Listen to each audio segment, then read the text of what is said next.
nos acompañan, especialmente a los estudiantes de las maestrías en historia, tanto en su filial del Táchira como también su sede en Mérida, a los profesores del Táchira que están presentes, queridos amigos, a mis alumnos de Mérida y del Táchira, y quienes también asisten de otras universidades. Incluso veo que están conectados mis sobrinos desde Madeira. Mi afecto para todos. Profesora Gladys, antes de iniciar quiero manifestar mi agradecimiento a la permanente gentileza de la Maestría en Historia de Venezuela en su capítulo Táchira, por la permanente invitación que me hacen para participar directamente en el dictado de cursos, materias y demás. Y en este caso, en el tercer ciclo de conferencias, ya he participado en las dos primeras, en el tercer ciclo de conferencias de la maestría, que ya avanzar hacia este tercer ciclo evidencia desde mi punto de vista una amplia consolidación, un buen rumbo de la maestría y su capacidad de convocatoria y la creación de un espacio, de un ambiente concerniente no solamente a la enseñanza e investigación de la historia, sino también a un aspecto fundamental que es la crítica, la valoración del conocimiento que siempre y permanentemente producimos. De manera tal que reitero mi agradecimiento a esta institución que tanto aprecio le tengo desde hace algunos años. En esta ocasión, la maestría ha decidido dedicar sus terceras jornadas a un tema fundamental, ¿no? Que es la digitalidad, particularmente en el ambiente, en el ámbito de la historia digital, las humanidades digitales. Es un tema, las ciencias sociales digitales, es un tema que indispensable, insoslayablemente nos convoca en nuestros días. Nos convoca porque no podemos estar de espaldas a nuestro presente. Si no entendemos nuestro presente, no comprendemos nuestro presente, no nos interesará el futuro y mucho menos el pasado. Y nuestro presente, desde hace algunos años, quizás ya 3 décadas, ha estado revolucionado por unos avances de carácter tecnológico de profundo impacto, visibles quizás en la cotidianidad y en los ámbitos de los que algunos llaman ciencia dura, y que posiblemente ha incursionado de manera lenta, paulatina, pero con contundencia y no nos puede agarrar de sorpresa. Ya ha invadido al ámbito de las humanidades y las ciencias sociales. Por ello, saludo esta necesidad que en distintos espacios ahora produce un conversatorio sobre este importante e interesante tema. ¿Cómo podríamos entender esto de la historia digital? ¿A qué nos estaría convocando? Yo creo que son varios los ámbitos que podemos observar su incidencia y la constitución de un campo de trabajo, un objeto de estudio, unas plataformas de desarrollo en el área de la docencia. Una, puedo señalar, es los archivos se han digitalizado.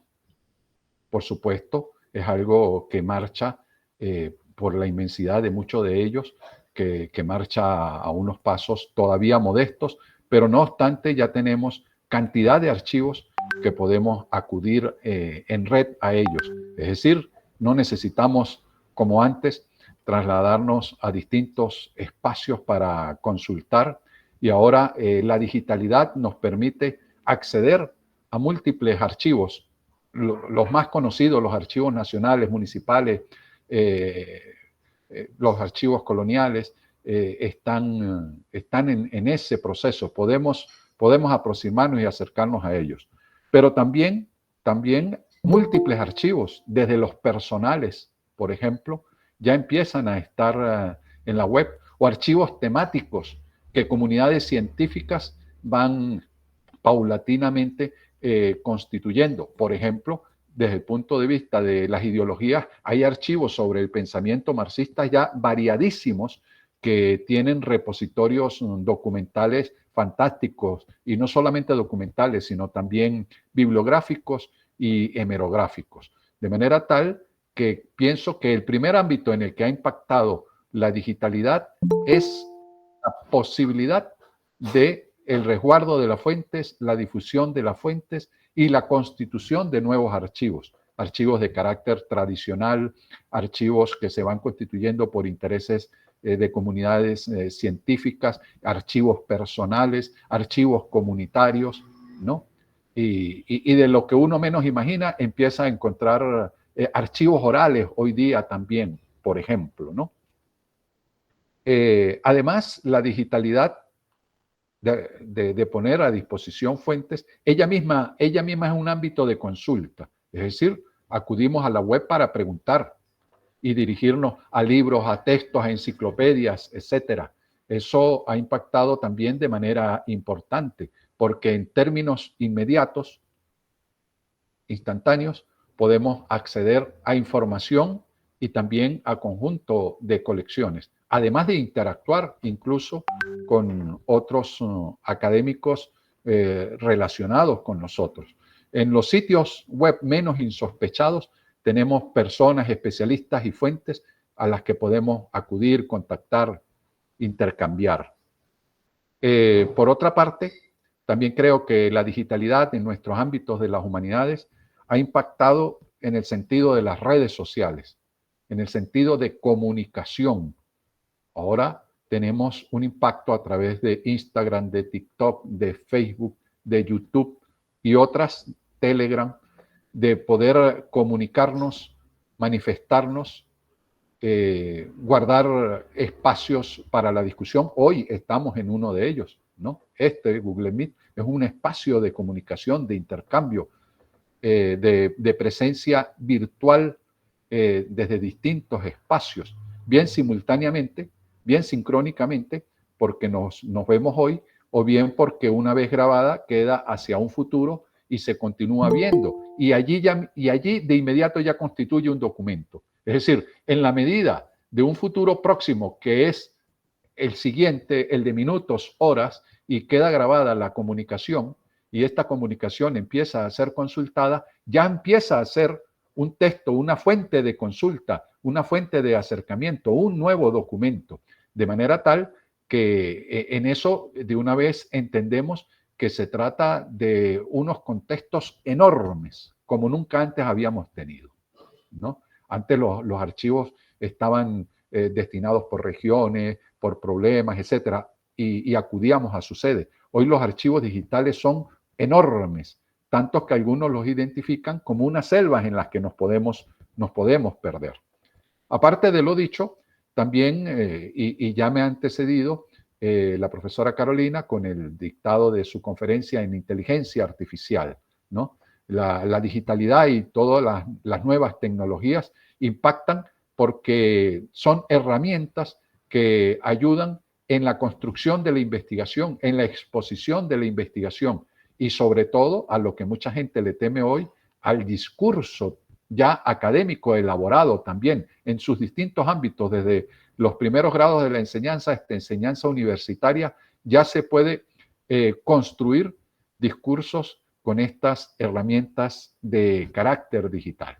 De manera tal que estamos ante unos espacios, unas tecnologías que no podemos obviar porque no solamente están transformando al conjunto de la sociedad en su quehacer, sino que también están transformando a la intelectualidad, a la sociedad académica, a la manera de enseñar, aprender, investigar y difundir.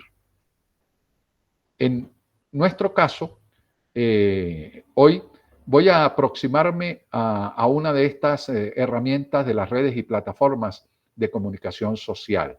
En este caso, la herramienta YouTube. YouTube fue creada en el año 2005 y, como sabemos, constituye un conjunto de canales de libre apertura por parte de las personas y de las instituciones para expresar, para contener videos y audios, para comunicar, para discutir, para informar. Hay canales dedicados exclusivos a la información. Igualmente, como lo he señalado antes, este mecanismo, este medio, el de YouTube, es enorme. Entre su enormidad, un apartado, un aspecto que a nosotros nos interesa es el que tiene que ver con la historia. En este ámbito podemos observar varias cosas. Uno, YouTube se ha convertido en un reservorio audiovisual de la historia. Es decir, podemos acceder a YouTube para ver, por ejemplo, escenas grabadas de la Segunda Guerra Mundial. Es una fuente para, para el historiador. Podemos también, además de ver cintas, videos, películas antiguas, igualmente audios desde que se registran en esos medios de video y de audio, ahora subidos a YouTube, ¿no? Es decir, por ejemplo, tenemos en YouTube imágenes de ciudades. Sevilla tiene un archivo hermosísimo sobre lo que fue la Sevilla antigua. Se ha vaciado allí, de manera tal que él viene a ser un repositorio. También de testimonios personales. ¿Cuántas conferencias antiguas encontramos, por ejemplo, hoy en YouTube?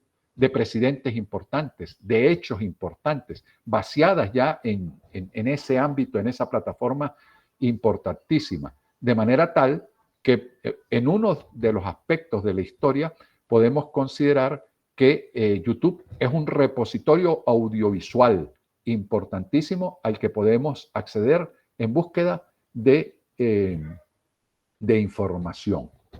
Pero además, para YouTube se crean contenidos, los de carácter, y hay canales especializados en historia y dentro de historia por áreas, por temas, por periodos, por naciones. Nuestros estudiantes, por ejemplo, pueden entrar hoy a YouTube a buscar cualquier tema histórico y existen canales especializados en la transmisión de ese conocimiento y dedicados a los distintos niveles de la enseñanza, desde primaria hasta la universitaria y en general para cualquier público también que así desee conocer sobre estos temas. Tanto que algunos son sumamente especializados. Por ejemplo, tenemos canales dedicados a la filosofía. Entonces nosotros entramos en YouTube y encontramos o tratamos de buscar Platón, Aristóteles, y nos sale una serie importantísima de propuestas de canales en el tema de la enseñanza de la filosofía, como en ese caso.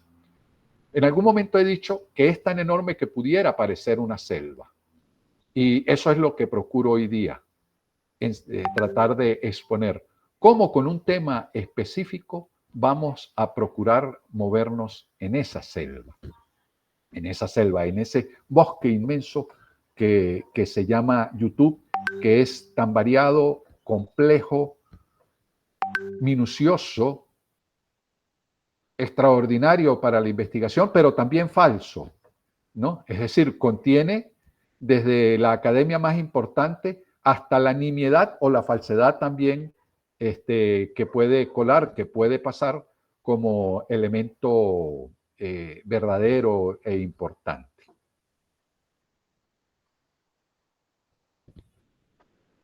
Estos medios, estas redes sociales,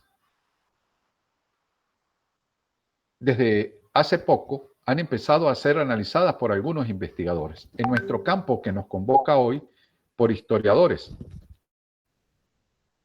Y como se ha observado en otros ámbitos de la ciencia, también se empieza a indicar que ya estamos en un momento trascendental del cambio de la investigación y enseñanza de la historia. Y la tecnología ha provocado una disrupción importante. Un libro de impacto reciente, por ejemplo, del año 2021, lo es el de Jason Stenauer.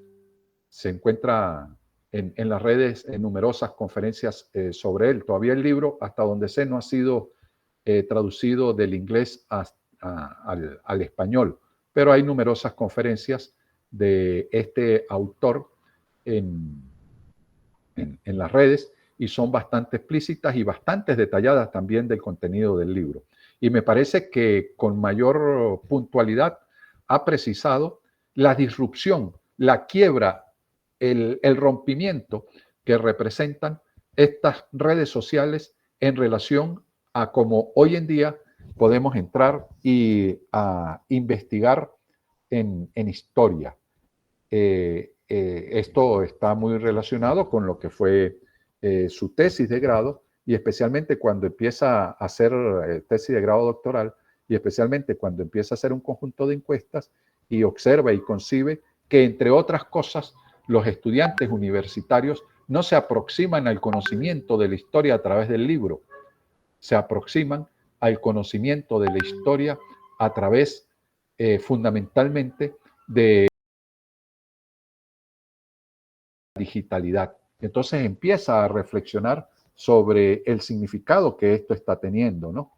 Y claro, si alguno de ustedes me acompañan, aquí hacemos un paréntesis, con la cámara abierta, para mí es bastante más cómodo y, y mejor en mi exposición. Eso, Gladys. Gracias, Jonathan. Bueno, les decía que se ha provocado esa disrupción. Entonces, nosotros los historiadores que ahora incursionamos en esto, tenemos que estar muy pendientes porque tenemos que crear nuevos métodos, nuevas técnicas, nuevas metodologías, nuevas maneras de exposición de nuestra investigación y de nuestro trabajo, nuevos discursos.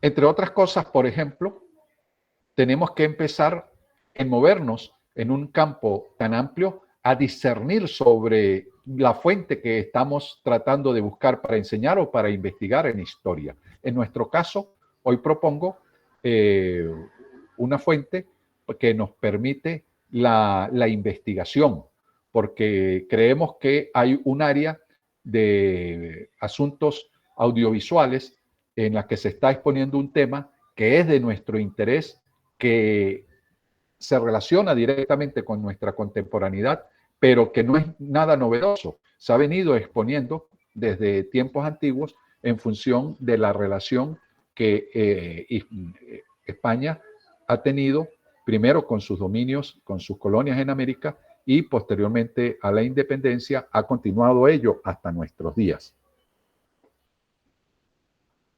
Entonces, cuando nosotros nos movemos, por ejemplo, y es el que nos convoca hoy YouTube, debemos identificar qué es un contenido histórico. Es decir, cuál es el objeto, qué es lo que queremos ver y qué es lo que queremos analizar, bien para investigar o para enseñar. También tenemos que preguntarnos quién produce el contenido. Esto es muy importante. Es decir, así como cuando nosotros compramos un libro, en nuestro caso, pongamos de historia, y nos interesamos por el autor porque es sumamente reconocido, porque es el autor especialista en el área que estamos trabajando, investigando, estudiando, porque es un autor de impacto, porque es un académico que está incursionando en temas que son claves, etcétera. De igual manera, cuando nosotros incursionamos en estas plataformas, tenemos que identificar quién la está produciendo, quién es el actor que ha investigado y quién es el actor que está difundiendo. Esto es de trascendencia. Esto es de trascendencia porque, entre otras cosas, estamos en unos ámbitos de competencia sumamente importantes.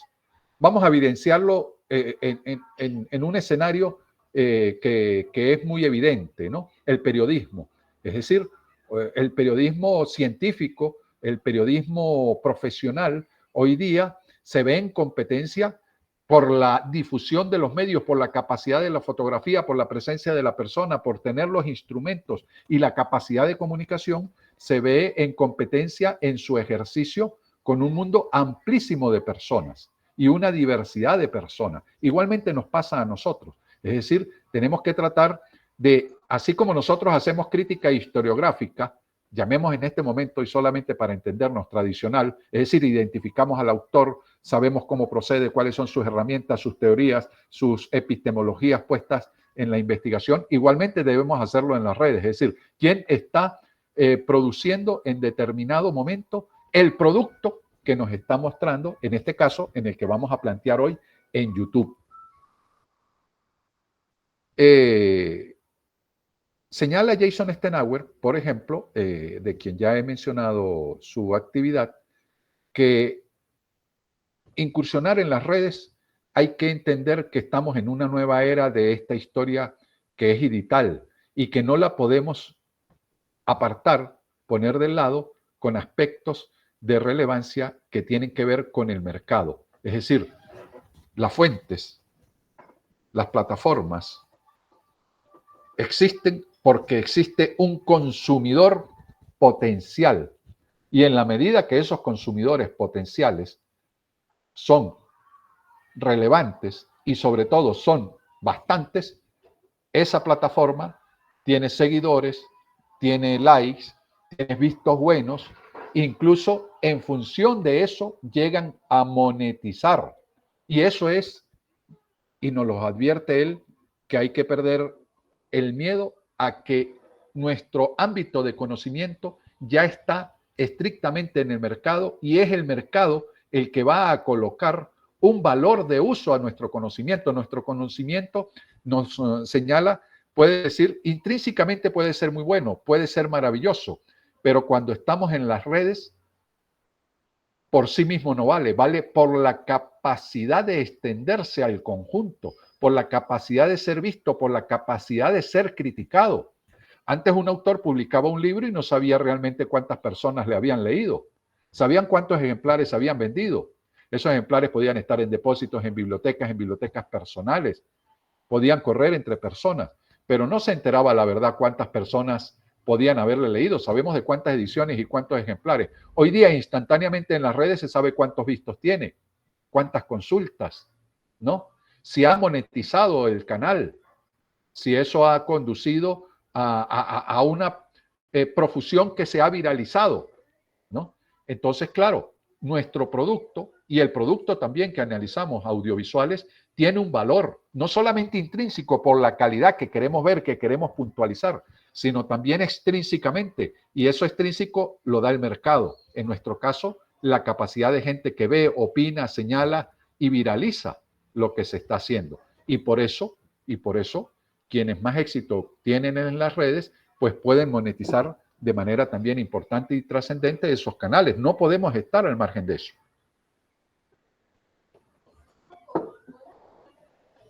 Claro, esto toca fibras nuestras, toca fibras intelectuales importantes.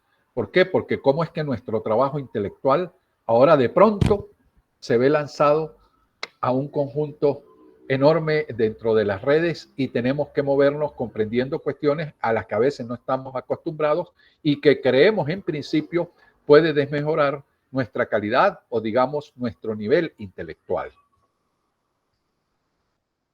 De manera tal que yo considero que hay como tres aspectos, concluyendo este apartado de la exposición, que son relevantes y que tienen que ver con lo que somos los historiadores hoy día y en un aspecto trascendental de nuestro actuar. Es decir, si bien los historiadores académicos, ahora empieza a distinguirse también dentro de las ciencias sociales mucho los científicos sociales que investigan y los científicos sociales de cara al público, ¿no? Entonces, pues hay, por ejemplo, politólogos académicos que son los que están en sus cubículos, en sus archivos, en sus bibliografías, en sus maneras de pensar y de proponer, de investigar, y a estos le llamamos académicos científicos, y también están los politólogos públicos, es decir, los que enfrentan las realidades, los que están en las instituciones, los que tienen que manejar a la administración, los que están en contacto con los sistemas de la ciencia política, en los ámbitos electorales, en los ámbitos de partido o en la asistencia directa a la sociedad. Bueno, entre historiadores ya también empieza un poco esto a distinguirse entre historiadores académicos, aquellos que son investigadores, e historiadores públicos, es decir, los que están frente a en la difusión de la enseñanza de la historia, etcétera.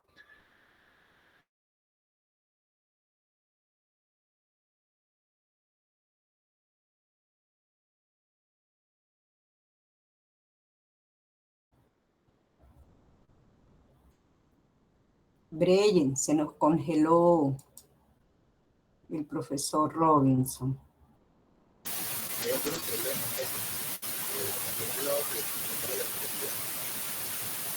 Eso fue que hubo una caída. Sí. ¿Nos escucha, profesor Robinson?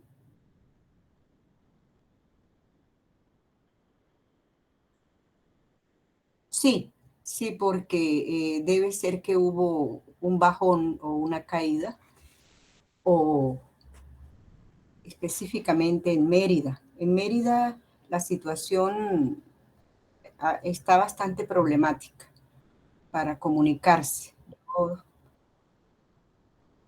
Vamos a ver. Sí, exactamente, Eloy. Puede estar pasando, perdón, Mauri, puede estar ocurriendo eso. Vamos. Bueno, retomemos.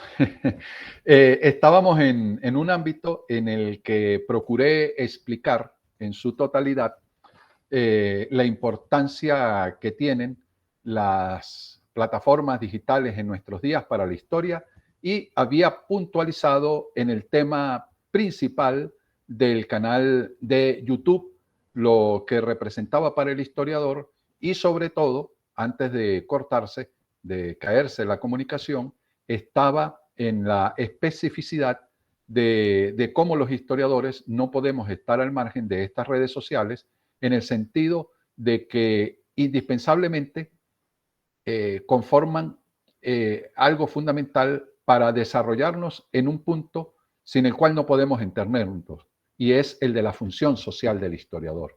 Es decir, en otras palabras, el historiador cuando realiza su trabajo lo hace porque tiene una conciencia social, cree que ese trabajo tiene importancia y cree que debe haber correspondencia en el conocimiento histórico y la transformación de las sociedades a las cuales pertenecemos, es decir, tenemos función de futuro, visión de futuro. Entonces, esto es muy importante. Terminado con este ámbito del significado de una red social como lo es YouTube, pasamos a ver cómo podemos cómo podemos examinar, investigar un tema puntual, específico. En este caso, el que está propuesto en el título de la conferencia, el hispanismo.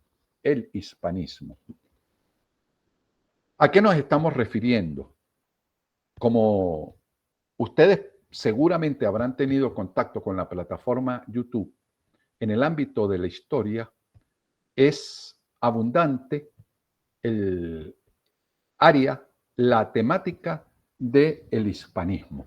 Hay una corriente que se lo ha tomado en serio, ha abordado este ámbito temático para difundir asuntos y problemas que conciernen directamente a una comunidad mundial, que es la comunidad hispánica, es decir, la comunidad española, la de la península ibérica, y en los diversos ámbitos del globo terráqueo donde tuvo incidencia y ha permanecido su lengua, su cultura, su religión y sus relaciones hasta nuestros días.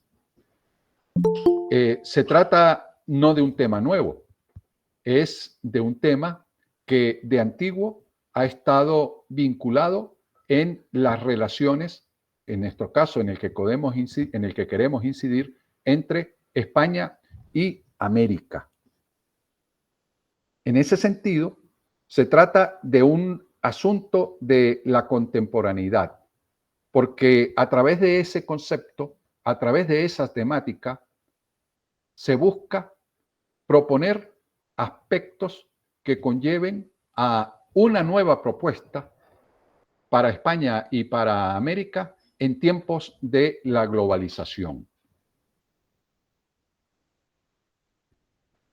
Abarca, en consecuencia, el hispanismo, no solo el hecho intelectual, el de concebir al hispanismo en cuanto tal, sino la realización de ese hispanismo, para el caso de España y América, durante lo que se conceptuó como la modernidad. es decir, desde los inicios del proceso de descubrimiento, conquista y colonización hasta los momentos de la independencia e incluso mucho más allá. De manera tal que se trata de un tema contemporáneo, pero también se trata de un tema histórico, porque los fundamentos de esa contemporaneidad están en función de la visión que se tiene sobre el pasado. Ahora bien, ¿cómo podemos abordar el tema? Metodológicamente, ¿con qué herramientas contamos? ¿Cómo entramos en el mundo de YouTube para examinar a la historia concerniente al tema del hispanismo?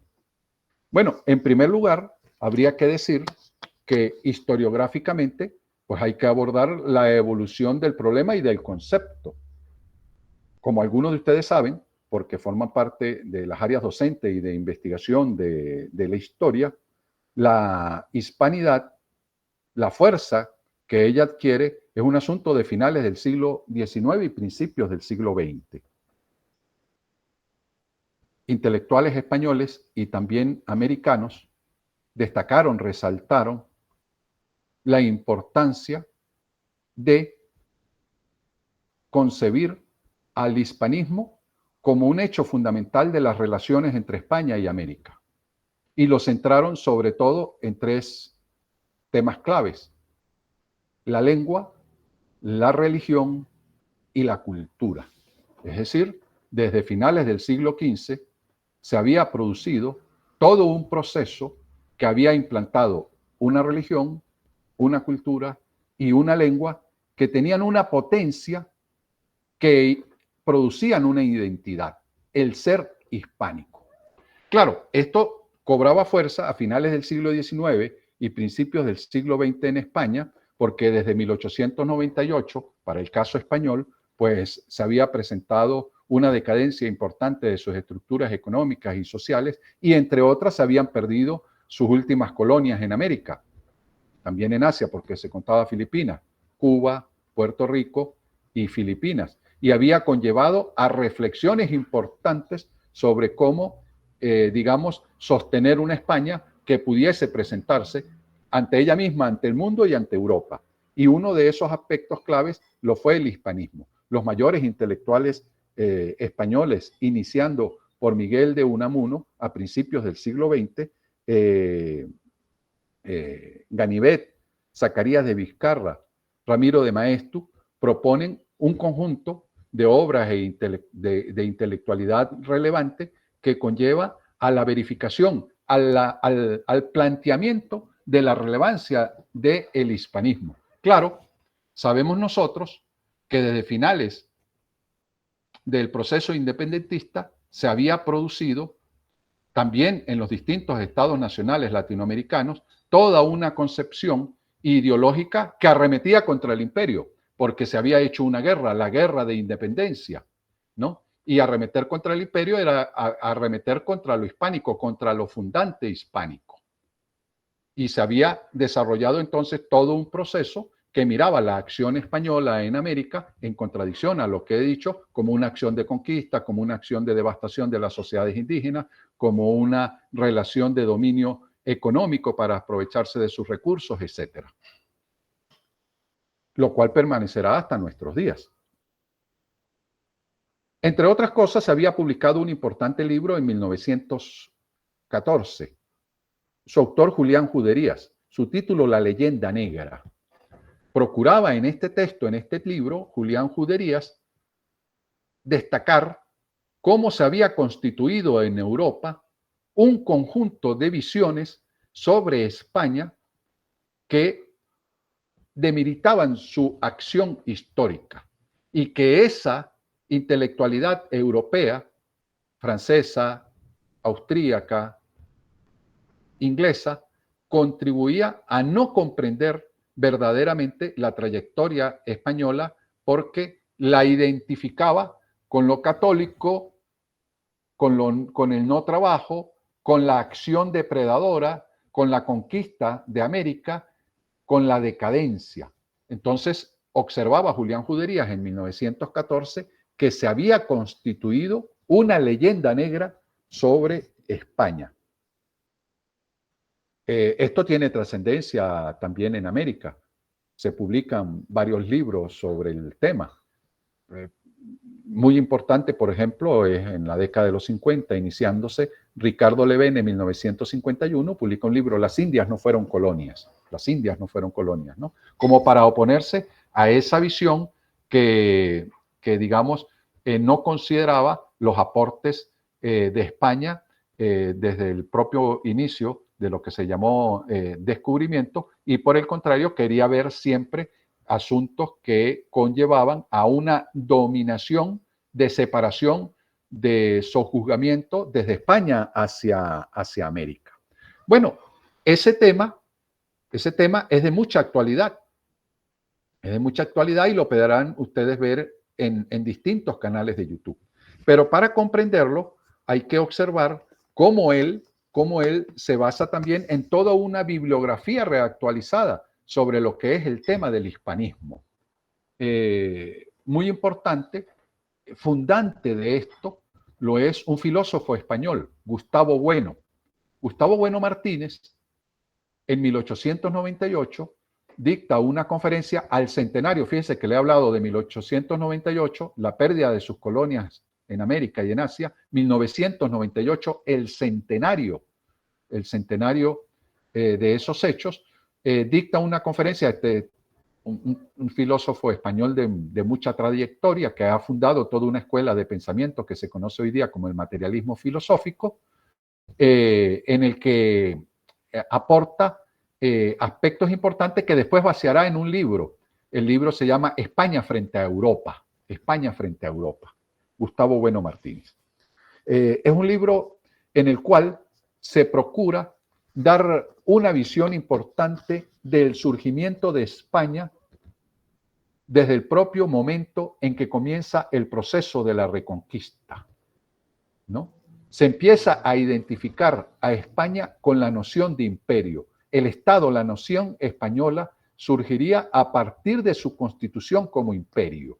Y ese imperio tendría razón de ser desde el siglo VIII, es decir, desde el propio momento en que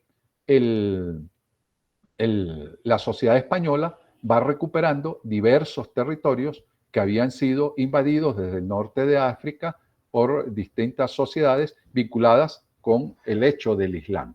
Y lo cual, como sabemos nosotros, va a culminar hacia el siglo XV, definitivamente con la toma por parte de los reyes católicos de Granada. Y además tendrá un hecho vinculante importantísimo como lo va a ser el del descubrimiento de América. Entonces, Gustavo Bueno señala a finales del siglo XX como la constitución del ser de España, del Estado español, de la nación española, se da primero en la península, con la constitución de un imperio que va agregando a él distintas comunidades que son comunidades ibéricas. Esto conlleva a una conclusión importante, y es que la existencia de la España misma se basa en ese imperio y en esa reunión de comunidades. ¿Por qué esto? Porque como nosotros hemos experimentado, sabemos, España a finales del siglo XX, hay toda una, digamos, consolidación de los ámbitos nacionalistas. Es decir, España está asediada por una disgregación nacional. De mayor importancia, sin duda, lo que proviene desde Cataluña y lo que proviene desde el País Vasco. Entonces, para Gustavo Bueno, y que tendrá seguidores importantes, a lo que voy a hacer referencia ahora mismo, habría una noción distinta que es España no es ella misma incorporándose a Europa, ahí se diluye.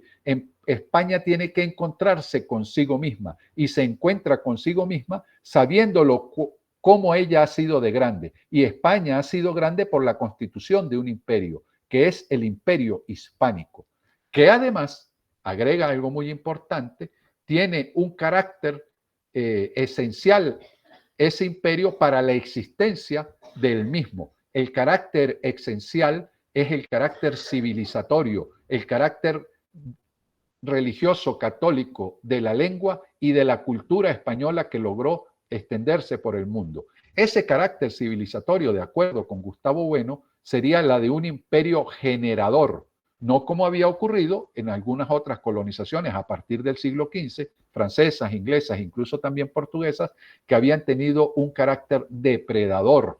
Es decir, no habrían creado una comunidad imperial que se sostuviese en función de esos tres aspectos que he mencionado antes. Entonces, esta obra de Gustavo Bueno reactualiza en función de la consistencia frente a embates supranacionales, en este caso la Comunidad Europea, pero también del hecho de la globalización, en defensa de esa cultura hispánica. No habría que olvidar que también a finales de ese siglo XX, hay todas otras corrientes ideológicas en América, fundamentalmente en Norteamérica, donde grandes intelectuales americanos, empezando por Aníbal Quijano, intelectual peruano, Enrique Dussel, Walter Mignolo,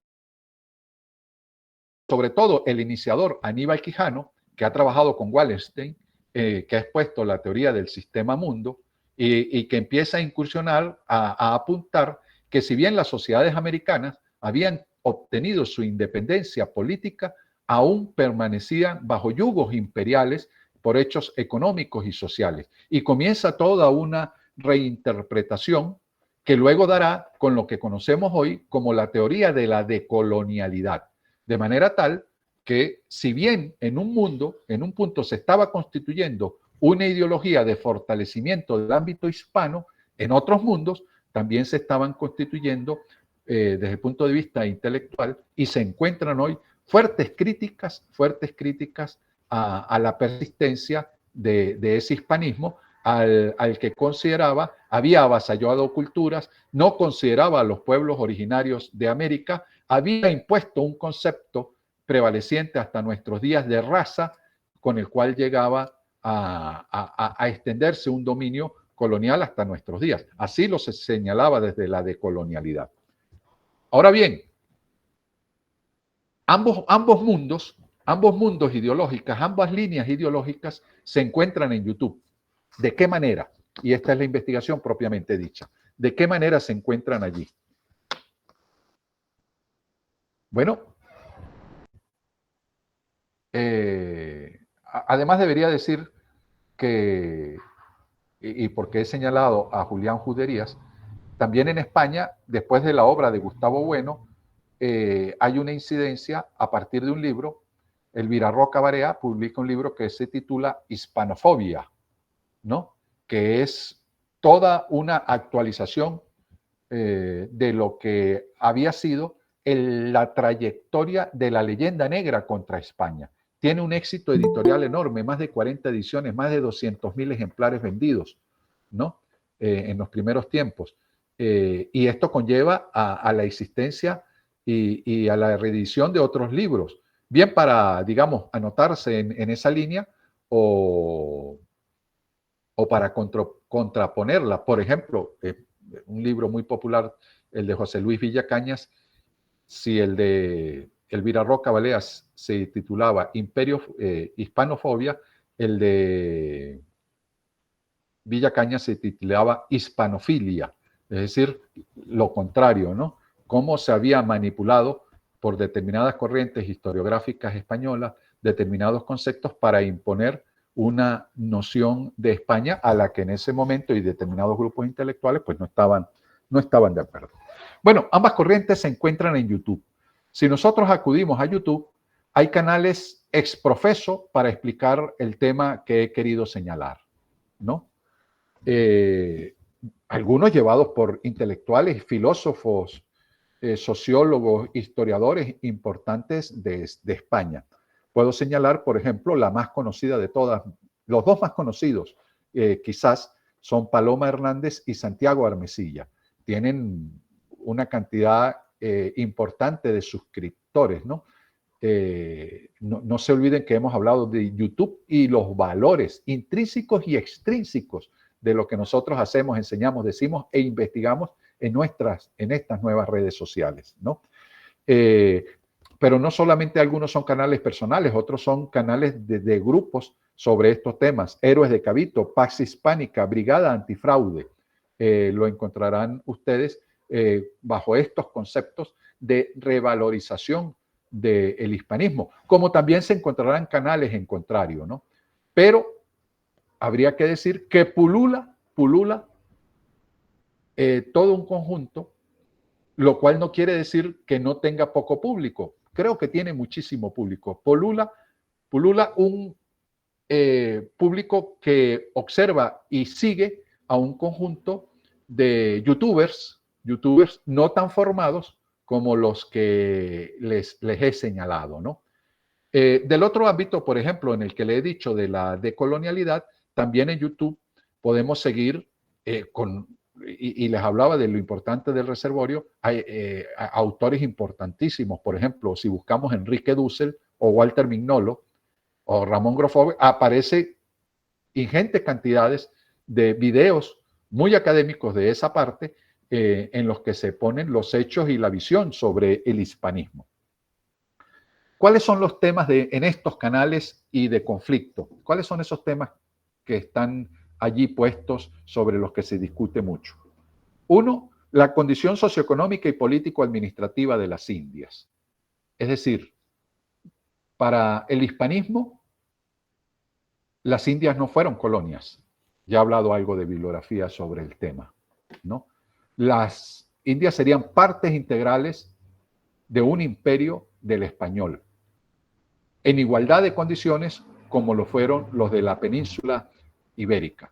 Desde otro ámbito, en otros canales que se responden, pues se dirá que las Indias fueron conquistadas y colonizadas y se aprovechó de su mano de obra y además de los recursos de la misma. Será como una respuesta a la visión del hispanismo en algunos canales, ¿no? Es importante observar, nos evidencia mucho del pensamiento a cómo se denomina el territorio, qué nombre se le da. De este lado del hispanismo, pues hay la prevalencia del uso del término Hispanoamérica, del otro lado Latinoamérica, pero incluso ya de los decoloniales, digamos, más estrictos, más radicales también, un nuevo nombre, Abya-Yala, ¿no?